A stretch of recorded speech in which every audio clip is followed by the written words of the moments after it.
कहानी की शुरुआत में हम एक बुजुर्ग कपल को देखते हैं जो इस वक्त एक पार्टी में जा रहे थे। रास्ते में उनका हर एक बात पे झगड़ा हो रहा था। जो भी टॉपिक उनके दिमाग में आता उस पर बहस छिड़ जाती। उनका ध्यान एक बार के लिए इतना भटक गया कि एक दूसरी गाड़ी से वो टकराने ही वाले थे। जब वो अपने बेटे के घर पहुँचे, लैरी ने जोआन के हाथ में लगी हुई बैंडेज को उसकी शर्ट से छुपा दिया और उसे याद दिलाया कि आज तुम्हें पूरे परिवार को कैंसर के बारे में बताना है। जोआन ने कहा कि मुझे बस एक दिन और चाहिए, क्योंकि वो आज की पार्टी को खराब नहीं करना चाहती थी। परिवार ने उनका बहुत प्यार से स्वागत किया। उनकी शादी को 65 साल हो चुके थे। उन्होंने जोआन को बताया कि बेसमेंट में उसकी पुरानी फोटोज का एक डब्बा मिला है। उनमें से एक फोटो जोआन की पहली शादी की है, जो कि लूक नाम के एक आदमी के साथ थी जो युद्ध में मारा गया। इसी बीच लैरी के गले में अचानक से कुछ अटक गया। उसे सांस लेने में दिक्कत होने लगी। वो जमीन पर गिर गया। कुछ सेकंडों बाद ही लैरी की अचानक से आंख खुली। वो चौंक कर एक ट्रेन में उठा। जब ट्रेन स्टेशन पर रुकी तो लैरी ने देखा कि बहुत सारे लोग हॉस्पिटल के कपड़े पहने हुए हैं। वो उनके पीछे चला और जल्दी ही जंक्शन में पहुंच गया।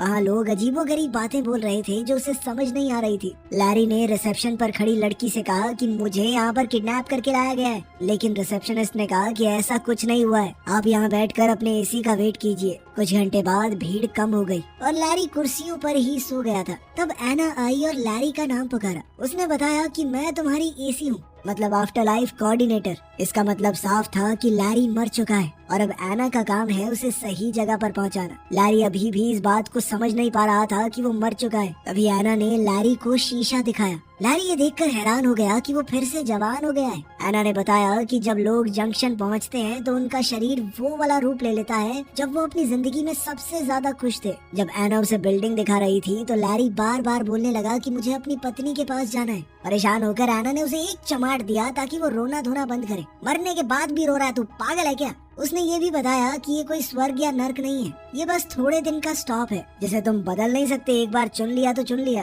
तभी एक अलार्म बजा और लैरी ने देखा कि सिक्योरिटी एक आदमी को पकड़ रही है। एना ने लैरी से कहा कि ये लाल दरवाजे से भाग कर आया होगा, तुम कभी ऐसा मत करना, ठीक है? फिर एना उसे टेम्परेरी रूम में ले गई और उसे अलग अलग धर्मों के हिसाब से आगे की दुनिया दिखाई। लैरी को इस कमरे में 7 दिन तक रहने को मिलेगा, जब तक वो अपनी आगे की जिंदगी को चुन नहीं लेता।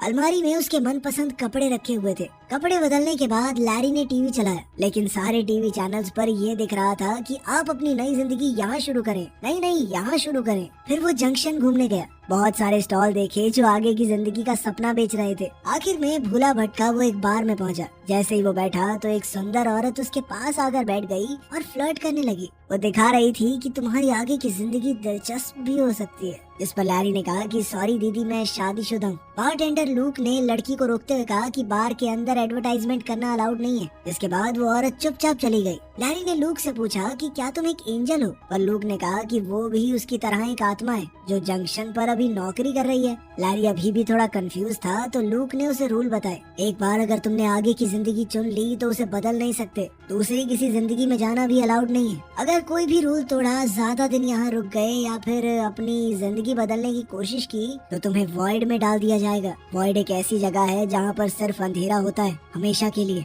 उनके बीच अच्छी बातचीत हो गई तो लैरी ने लूक को बताया कि यार मेरी पत्नी को कैंसर है, मैंने वादा किया था कि उसका ख्याल रखूंगा। अब बुरा लग रहा है कि उससे पहले ही यहाँ पर आ गया। फिर एक दो खटकाने के बाद लैरी अपने कमरे में जाकर सो गया। अगली सुबह एना ने बेड पर चढ़कर लैरी को उठाया। बेचारा लैरी चौंक कर उठा। फिर वो एना से पूछने लगा कि लोग यहाँ पर नौकरी क्यों कर रहे हैं। एना ने कहा कि कुछ लोग ये मान ही नहीं पाते कि वो मर चुके हैं। कुछ अपने परिवार या जिनसे भी वो प्यार करते हैं उनका वेट कर रहे हैं कि वो भी एक बार मरने के बाद यहाँ आ जाएं तो फिर चले जाएंगे एक जगह पर। और सबसे ज्यादा बुरा तो उनके साथ हो रहा है जो चुन ही नहीं पाते। लैरी ने पूछा कि मेरी पत्नी का क्या हाल है? जोआन, वो भी जल्दी मरती होगी है ना? लेकिन एना ने कहा कि ये इन्फॉर्मेशन अभी नहीं मिल सकती। लैरी ने फैसला किया कि वो जोआन का इंतजार करेगा। एना ने कहा कि देखो 7 दिन का स्टे तो फ्री है, उसके बाद तुम्हें भी काम करना पड़ेगा अगर रुकना है यहाँ पे, और साथ ही बेसमेंट में शिफ्ट होना पड़ेगा। कुछ दिन निकल गए लेकिन जोआन का कोई अता पता नहीं चला। एना ने कहा कि तुम श्योर हो इसमें कई महीने भी लग सकते हैं, ऐसा भी तो हो सकता है उसका कैंसर ठीक हो गया हो। इसके बाद लैरी ने फैसला किया कि वो एक प्यारा सा घर बसाएगा जोआन की याद में, ताकि जब भी वो आए तो सब कुछ एकदम तैयार हो। उस रात लैरी ने अपनी पत्नी के लिए एक चिट्ठी लिखी उसी वक्त कैंसर से जोआन मर गई और वो भी ट्रेन में उठी। अगली सुबह एना लैरी को उसकी नई जिंदगी की तरफ ले जा रही थी। लैरी ने एना को चिट्ठी देकर कहा कि जोआन को दे देना, लेकिन एना ने कहा कि ये रूल्स के खिलाफ है, अगर हो पाया तो कर दूंगी, पक्का नहीं कह सकती। लैरी अब स्टेशन की तरफ गया जबकि जोआन ट्रेन से उतर रही थी। एस्केलेटर पर लैरी ने अपनी पत्नी को देखा, लेकिन जोआन ने उस पर ध्यान नहीं दिया। बेचैन होकर बेचारा लैरी भी वापस हो लिया। वहाँ जोआन शीशे में अपना जवान चेहरा देख रही थी। दोनों मिले और प्यार से गले लगे। जोआन पहले ही समझ गई थी कि वो मर चुकी है। उसने लैरी को डांटना शुरू कर दिया कि इस तरह से कौन मरता है, बेवकूफ हो गया, ध्यान से नहीं खा सकते। तभी वहाँ रायन आया जो कि जोआन का आफ्टर लाइफ कोऑर्डिनेटर है। वो जोआन को लैरी से अलग करके उसके पहले पति लूक के पास ले गया, जो बेचारा 67 साल से उसका इंतजार कर रहा था। जोआन लूक को देखकर बहुत इमोशनल हो गई। तभी लैरी बीच में कूद पड़ा। अरे कुछ नहीं होता, लोग मर जाते हैं यार, नॉर्मल चीज है, चलो बेबी अपनी दुनिया में चलते हैं, नहीं मैंने चुनी आपके लिए। लेकिन जोआन को समझ नहीं आ रहा था कि ये हो क्या रहा है। जल्द ही उसे पता चला कि उसे दोनों में से एक पति चुनना पड़ेगा, इसके साथ वो अपनी मनचाही जिंदगी बसा सकती है। तभी रायन सभी रूल्स समझाते हुए उसे कमरे में ले गया। कपड़े बदलने के बाद अब रायन जोआन को उसके ऑप्शन समझा रहा था। तभी लूक वहाँ पर आया। डर के मारे कि उसे दोनों में से एक को चुनना होगा, जोआन ने दरवाजा ही बंद कर दिया। रायन का तो कहना था कि लूक बहुत अच्छा है, वो 67 साल से तुम्हारा यहाँ पर इंतजार कर रहा है। उधर लैरी एना के सामने गुस्सा निकाल रहा था। एना ने बताया कि मेरा और जो रायन है ना, मतलब जोआन का एसी, हम पहले रिलेशनशिप में थे, हमारी लड़ाई हो रखी है ना, तो वो जान के भी तुम्हारे अगेंस्ट बोल रहा होगा। लेकिन लैरी कहने लगा कि मेरी और जोआन की शादी 65 साल की है, इतने साल तो वो लुक्खा लूक जिंदा भी नहीं रह पाया, हमारे साथ बच्चे हुए पूरी जिंदगी बिताई है हमने। उधर जोआन और लूक जंक्शन में वॉक पर गए। वो दोनों थोड़ा अजीब सा महसूस कर रहे थे। अचानक 2 गार्ड्स एक आदमी को पकड़ने के लिए भागे, जो अपनी चुनी हुई जिंदगी से भाग रहा था। एक गार्ड ने लूक को हाय कहा और तुरंत जोआन को पहचान लिया, ये कहकर कि आखिरकार आप पहुंच ही गई यहाँ पर। ये सुनकर जोआन को बहुत अच्छा लगा, क्योंकि इसका मतलब साफ था कि लूक उसके बारे में बात करता है। गार्ड्स के जाने के बाद लूक ने जोआन को रूल समझाए और साथ ही अपने प्यार का इजहार कर दिया। उसने कहा कि मैं हर दिन तुम्हारे बारे में सोचता था। वो प्यारी बातें बोलता रहा और उसे किस करने की कोशिश की, लेकिन जोआन पीछे हट गई क्योंकि उसे अजीब लग रहा था। उसने कहा कि मुझे सोचने के लिए थोड़ा वक्त चाहिए और फिर जल्दी से वहाँ से भाग गई। कुछ ही मिनटों बाद लैरी जोआन के कमरे में घुस गया, बहुत सारे आगे की जिंदगी के ऑप्शन लेकर। जोआन घबरा गई और लैरी पर चिल्लाने लगी। उसने उसे भी वही जवाब दिया कि मुझे अभी थोड़ा वक्त चाहिए सोचने के लिए। वो कहने लगी कि पिछले कुछ दिन मेरे बहुत भारी थे, तुम्हारी मौत के बाद पता है मेरी बेस्ट फ्रेंड की भी मौत हो गई। इस बात से लैरी थोड़ा खुश हुआ, क्योंकि वो वैसे भी उसे खास पसंद नहीं थी। लैरी को याद आया कि स्क्वाट करने से जोआन हमेशा शांत हो जाती थी। बुजुर्ग होने के बाद से जोआन स्क्वाट नहीं कर पा रही थी, इसीलिए अब जवान होकर दोबारा से शरीर में ताकत महसूस करके उसे बहुत अच्छा लगा। उधर लैरी फिर से कुछ खा रहा था और उसका गले में दोबारा से खाना अटक गया। इस बात से जोआन अचानक घबरा गई, लेकिन लैरी हंसने लगा कि मर तो चुका हूँ, मजाक कर रहा था मैं बस। इसके बाद लैरी आराम से बेड पे लेट के रिलैक्स करने लगा, लेकिन जोआन ने उसे लात मार के बाहर निकाल दिया, जिसके बाद उस बेचारे को अपने बेसमेंट वाले कमरे में जाना पड़ा। लेकिन वापस जाते हुए लैरी ने एक बोर्ड देखा, जिसके ऊपर मरे हुए सिंगर डीन मार्टिन के शो का प्रमोशन था। जोआन को वो सिंगर बहुत ज्यादा पसंद है, इसलिए लैरी ने एना से शो अरेंज करने को कहा। जब लैरी अपने नए रूम में पहुंचा तो ये देखकर चौंक गया कि कितना छोटा कमरा दिया है उसे। अगली सुबह लैरी जोआन को वेटिंग एरिया में ले गया। वहाँ एना उस सिंगर को गाने के लिए ले आई और खुद पियानो बजा रही थी, लेकिन वो आदमी अजीबोगरीब बर्ताव करने लगा, सीढ़ियों से भी गिर गया। तब उन्हें समझ आया कि ये कोई असली डीन मार्टिन नहीं है, कोई बहरूपिया है, मरने के बाद भी नकल कर रहा है, कितना गंदा आदमी है ये। लूक तुरंत उसके पास आया, उसे खींचकर अपने साथ ले गया और एक मुक्का दे मारा। फिर रायन की मदद से लूक ने जोआन को फूल देने की कोशिश की, लेकिन लैरी ने फिर से बीच में बोलना शुरू कर दिया, ये चीटिंग है, फूल फाल कैसे दे रहा तू, मैं दे रहा हूँ कोई गिफ्ट। दोनों आदमी फिर से झगड़ा करने लगे और अब जोआन को बहुत ज्यादा गुस्सा आ रहा था, तो उसने चिल्लाकर दोनों को चुप करवा दिया। इसके बाद जोआन एना और रायन को अपने कमरे में ले गई और उन दोनों पर काफी देर तक अपना गुस्सा निकाला। फिर उसने चिढ़कर कहा कि कोई तो रास्ता निकालो, ऐसे कैसे फैसला लूं मैं। कोऑर्डिनेटर्स ने रूल तोड़ने के लिए एक लंबी फोन कॉल की। कुछ देर बाद जोआन अपने दोनों पतियों को रूम में ले आई। कोऑर्डिनेटर्स ने बताया कि तुम्हारा केस थोड़ा सा खास है, इस वजह से हमें एक स्पेशल वीजा मिला है। जोआन को 2 बार चुनने की इजाजत मिलेगी। एक बार के लिए वो लैरी के साथ अपनी जिंदगी जाकर देख सकती है और एक बार लूक के साथ। उसके बाद उसे फैसला करना ही होगा। दोनों लड़के फिर से झगड़ा करने लगे कि पहले कौन जाएगा और उनके बीच में हाथापाई होने लगी। इसलिए जोआन फिर से चिल्ला पड़ी। उसने कहा कि पहले कौन जाएगा ये हम टॉस करके पता लगाएंगे। फिर से बहस शुरू हो गई। इस बार रायन ने दोनों को रोका। लैरी ने सिक्का उछाला और लूक जीत गया। ट्रेन राइड के दौरान लूक और जोआन पुराने दिन याद करते रहे। जल्द ही वो एक खूबसूरत पहाड़ पर पहुंचे जहां साफ आसमान और हरा भरा जंगल है। घूमते हुए दोनों ने बहुत मजे किए, एक दूसरे का हाथ थामकर। शाम को रेस्टोरेंट में डिनर हुआ। जोआन बार बार अपने बच्चों और पोता पोतियों के बारे में बात कर रही थी। इससे लूक थोड़ा अनकंफर्टेबल हो गया। लूक ने कहा कि मुझे बुरा नहीं लगा, बस ये सोचकर थोड़ा दुख होता है कि तुम्हें ये जिंदगी मैं नहीं दे पाया, पर उसे इस बात की खुशी है कि जोआन ने एक अच्छी जिंदगी जी। जोआन ने कहा कि मैंने कुछ वक्त तक तुम्हारा इंतजार किया था, पर फिर क्या करती, तुम चले गए थे। मरने के बाद कोई लौट कर थोड़ी आता है। फिर लूक जोआन को एक जगह पर ले गया जिसे आर्काइव्स कहते हैं। ये यहाँ पर हर चुनी हुई जिंदगी में होती है, जहाँ आत्माएं अपनी जिंदगी की यादें दोबारा देख सकती हैं। दोनों ने अपने रिश्ते के सारे जरूरी पल देखे। वो पहली मुलाकात, पहली बार एक दूसरे को चूमना, शादी का दिन और जंग पर जाने से पहले का वो आखिरी वादा। जोआन ने आखिरकार फिर से लूक को चूम लिया। उसने बताया कि मैं टूट गई थी तुम्हारे मरने के बाद। यादें आगे चलती रही और लूक ने देखा कि कैसे लैरी ने जोआन को प्रपोज किया। ये देखकर लूक गुस्से में बिल्डिंग से बाहर निकल गया। उसने कहा कि लैरी ने एक दुखी औरत की फीलिंग्स का फायदा उठाया है। मौका देखकर चौका मारा है उसने।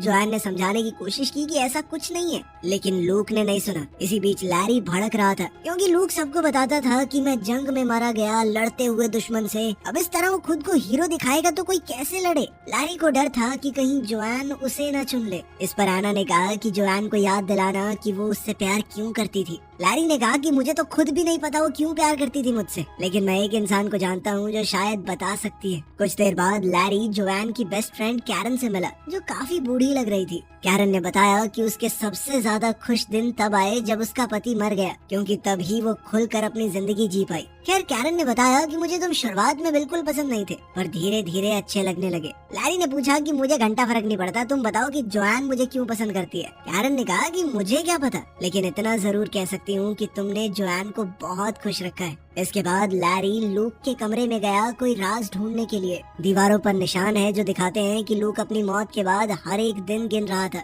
और अपनी किताब में वो जोआन की ड्राइंग्स बना रहा था। तभी लूक वहाँ आ गया और लैरी पर चिल्लाने लगा कि तूने जोआन के साथ गलत किया है। जब वो दुखी थी तो तूने मौके पर चौका मारा है। दोनों बेकार सी लड़ाई में उलझ गए। इसी धक्का मुक्की में लैरी का लेटर उसकी जेब से गिर गया। अब लूक कहने लगा कि जहाँ पर तुमने प्रपोज किया उस जगह को मैं और जोआन अपनी खास जगह मानते थे, तो सीधी सी बात है जोआन वहाँ पर मेरे जाने के बाद अकेला महसूस करेगी। तूने उसी चीज का फायदा उठा के पटा लिया उसे। अगले दिन लैरी जोआन को एक दूसरी जिंदगी दिखाने बीच पर ले गया। वो जिंदगी काफी पॉपुलर थी तो बहुत सारे लोग थे वहाँ पर। वो दोनों बातें करने लगे और एक दूसरे को चूमने ही वाले थे कि तभी एक लड़के ने बॉल से लैरी को मार दिया और फिर मूड खराब करने के लिए कहने लगा, तुम्हें पता है मैं कैसे मरा। खैर, बाद में दोनों समुद्र में अपनी बोट लेकर गए। लैरी ने जोआन से माफी मांगी कि तुम्हारी मौत के वक्त मैं साथ नहीं था। साथ ही वो इस तरह की बातें मारने लगा कि हमारे बच्चे हमें साथ देखते तो कितने खुश होते। इस पर जोआन कहने लगी कि तुम मेरा दिमाग बदलने की कोशिश कर रहा है ना, चालाक कहीं के, बच्चों की बात किसको बता रहे। और उनके बीच में फिर से झगड़ा हो गया। अब जोआन कहने लगी कि तुम समझ नहीं पा रहे मेरी सिचुएशन। मैंने अलग अलग वक्त पर तुम दोनों से ही प्यार किया है। तुम दोनों के साथ सारी जिंदगी रहने की कसमें खाई हैं। इस पर लैरी कहने लगा कि अगर मैं लूक की जगह होता तो मैं भी तुम्हारा इंतजार करता। वापस आकर जोआन ने लैरी के साथ अपनी बीती यादें देखना चाहा, पर लैरी ने मना कर दिया। उसका कहना था कि यादों में इंसान खुद को खो सकता है। वो जोआन को इससे बचाना चाहता था। जोआन को लगा कि लैरी डर रहा है कि पता नहीं क्या निकल आएगा। खैर, दोनों किनारे पर बैठकर अपनी पहली डेट की बात करने लगे। लैरी ने कहा कि मैं बस तुम्हें हमेशा एक बेहतर जिंदगी देना चाहता था। उधर जंक्शन में लूक को लैरी का वो लेटर मिल गया। उधर जोआन और लैरी अपनी डेट से वापस आए, एक दूसरे को चूमा तो लैरी ने कहा कि मुझे फर्क नहीं पड़ता हम कहाँ पर जाते हैं, बस साथ होने चाहिए। तभी लूक ने लैरी का वो लेटर जोआन को दे दिया। ये पढ़कर जोआन को पता चला कि लैरी तो लगभग चला गया था, बस उसने जाते वक्त उसे देख लिया तो रुक गया। फिर उनके बीच एक और झगड़ा शुरू हो गया। जोआन ने लैरी को सेल्फिश कहकर पुकारा। इस पर लैरी ने कहा, तो मैं भी तो तेरी सेकंड चॉइस था, और ये लुक्खा लूक, इसने भी बहुत सारी आत्माओं के साथ गुलू गुलू किए। इस पर लूक गुस्से में चिल्लाया कि 67 सालों में 2-4 आत्माओं के साथ गुलू गुलू कर ली तो क्या हुआ, इंतजार तो मैं जोआन का ही कर रहा था ना, आखिर आत्मा की भी कोई नीड्स होती है। अब दोनों कहने लगे कि एक बार चुन लो, बस हमें नहीं पता। लेकिन अभी जोआन को और वक्त चाहिए था,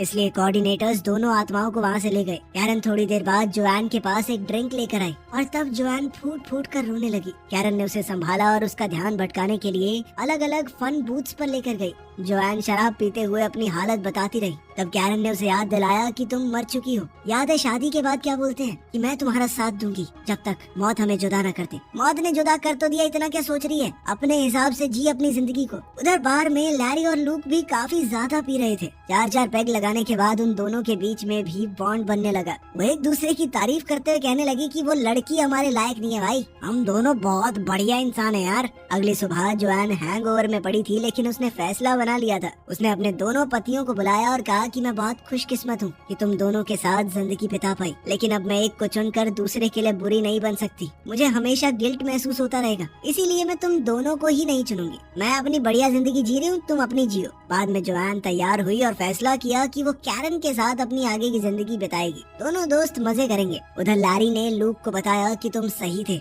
मैंने उस जगह पर इसलिए प्रपोज किया था क्योंकि मैं तुम्हारी यादें जोआन के दिमाग से निकाल देना चाहता था। मर भी शायद इसलिए गया क्योंकि तुम्हारी शादी की पिक्चर देख ली थी। इस पर लूक ने भी जवाब दिया कि तूने जोआन के साथ जो जिंदगी जी है उससे मुझे भी बहुत जलन होती है। फिर लैरी को याद आया कि उन सब का शरीर वैसा दिखता है जैसे वो अपनी जिंदगी के सबसे खूबसूरत पलों में दिखते थे। लूक बिल्कुल वैसा दिखता है जब जोआन उससे शादी करने को मान गई थी। लैरी वैसा दिखता है जब जोआन उसके दूसरे बच्चे के साथ प्रेग्नेंट थी। ये सोचकर लैरी को अचानक से कुछ समझ आया। वो भागकर जोआन के पास गया। स्टेशन पर लैरी ने जोआन को ट्रेन में ढूंढ लिया और उससे कहा कि एक आखिरी बार बात करने के लिए नीचे आ जाओ। उसने कहा कि तुम्हारे बाल लंबे हैं, हमारी शादी के दौरान तुम्हारे बाल छोटे थे। इसका मतलब ये है कि तुम लूक के साथ जब थी तो वो तुम्हारी जिंदगी के सबसे खूबसूरत पल थे। तुम उसे चुनो ना, हमेशा खुश रहो। पहले तो जोआन ने मना किया, लेकिन लैरी ने कहा कि यही सही है। दोनों रोते हुए एक दूसरे से आखिरी बार गले लगे। कुछ समय बाद लूक और जोआन अपनी आगे की जिंदगी के लिए ट्रेन में जा रहे थे। लैरी जंक्शन में घूम रहा था क्योंकि वो नहीं जानता उसे कहाँ जाना है। तब उसने देखा कि एना और रायन वापस साथ आ गए और उसे उनके लिए खुशी हुई। उधर लूक और जोआन ने अपनी नई जिंदगी शुरू की। वो एक दूसरे के साथ खुशी खुशी रहने लगे। लेकिन समय के साथ जोआन को डाउट होने लगा। वो अपनी पिछली यादें देखने गई और लैरी से पहली मुलाकात वाली मेमोरी देखी। अगले कुछ दिनों तक लूक जोआन को अलग अलग एक्टिविटीज पर ले गया, लेकिन जोआन को कुछ भी अच्छा नहीं लग रहा था। हर रात वो आर्काइव्स में जाकर लैरी के साथ अपनी जिंदगी को देखती। क्लर्क ने कहा कि इतना ज्यादा यादों में रहना सही नहीं होता, आगे बढ़ना जरूरी है। एक रात लूक ने कहा कि कितनी परफेक्ट जिंदगी है ये, लेकिन जोआन के पास कोई जवाब नहीं था। अगली सुबह लूक फिर से किसी हाइक पर जाना चाहता था, लेकिन अब जोआन टूट गई। उसने कहा कि उसने लूक को चुनकर गलती की। इस पर लूक गुस्सा हो गया और चिल्लाने लगा। जोआन ने समझाया कि मैं तुम्हारे साथ सबसे ज्यादा खुश थी क्योंकि वो जवानी का प्यार था, ना घर के किराए की टेंशन, ना नौकरी की, ना बच्चों की। लेकिन प्यार सिर्फ अच्छे पल नहीं होते, उसमें अच्छी बुरी यादें सब होती हैं। उसने कहा कि तुम 67 साल पुरानी जोआन से प्यार करते हो, लेकिन मैं अब बदल चुकी हूँ। जोआन ने फैसला किया कि वो वापस जाने की कोशिश करेगी, चाहे पकड़ी ही क्यों न जाए। वो रोते हुए बोली कि मैं तुमसे प्यार करती थी, लेकिन अब लैरी से करती हूँ। कुछ घंटे बाद जोआन भागने का प्लान बनाते हुए चाकू से दरवाजा खोलने की प्रैक्टिस कर रही थी। तब लूक वापस आया और कहा कि मैं तुम्हारी मदद करूंगा। दोनों आर्काइव्स में गए, वहीं पर वो लाल दरवाजा था। अब लूक क्लर्क के सामने दुखी होने का नाटक करने लगा। भाई मेरी जिंदगी बर्बाद हो गई यार, मैं बहुत परेशान हूँ। जैसे ही गार्ड का ध्यान भटका, जोआन चुपके से अंदर चली गई। लूक भी नॉर्मल क्लाइंट बन के अंदर चला गया। दोनों ने अपनी शादी की यादें देखी और एक आखिरी बार अलविदा कहा। जोआन अपनी मेमोरीज के पीछे जाकर लाल दरवाजे में घुस गई, जो उसे अपने बचपन की यादों के कॉरिडोर में ले गया। अलार्म बजने लगा और गार्ड्स आ गए। जोआन जल्दी से भागकर लूक की मौत वाली मेमोरी के दरवाजे में घुस गई। वॉशिंग मशीन के दरवाजे ने उसे लैरी के साथ झगड़े वाली मेमोरी में गिरा दिया। गार्ड्स पास आ रहे थे। जोआन ने दरवाजे को कुर्सी से ब्लॉक कर दिया और जल्दी से ऊपर भागी, जहाँ उसे अपना पुराना वर्जन दिखाई दिया। बूढ़ी जोआन ने मरते हुए भी लैरी का नाम लिया, जबकि हमारी जवान जोआन बेड के नीचे छुपने की कोशिश करने लगी। गार्ड्स उसके पीछे थे, लेकिन जोआन अब रेंगती हुई ट्रेन ट्रैक्स पर पहुंच गई। टनल से होते हुए वो जंक्शन में वापस पहुंच गई। रिसेप्शन पर वो लैरी के बारे में पूछ रही थी, लेकिन उसी वक्त उसका वांटेड नोटिस आ गया, जिसके बाद उसे दोबारा से भागना पड़ा। बूथ एरिया में वो रायन और एना से टकरा गई। उन्होंने उसे छुपा दिया और गार्ड्स को गलत डायरेक्शन बता दी। जोआन ने पूछा कि लैरी की आगे की जिंदगी कहाँ है, और कोऑर्डिनेटर्स ने जो जवाब दिया उससे वो हैरान रह गई। लैरी को तो जोआन के बिना कोई जिंदगी चाहिए ही नहीं थी। अब वो भागकर जल्दी से लैरी के पास पहुंची, जो बार टेंडर का काम कर रहा था। दोनों ने एक एक पैग लगाया, जिसके बाद जोआन ने लैरी से कहा कि तुम मेरे साथ चलो, लेकिन मैं पहले ही बता दूं कि मैं रूल तोड़कर यहाँ पर आई हूँ, मेरे साथ फंस सकते हो। लेकिन लैरी ने बिना सोचे समझे हाँ कह दिया। कुछ पलों बाद उन दोनों ने एक ऐसी जिंदगी चुनी जो बिल्कुल उनके शादी वाले घर जैसी है, जिस मोहल्ले में उन्होंने अपनी पूरी जिंदगी बिताई थी।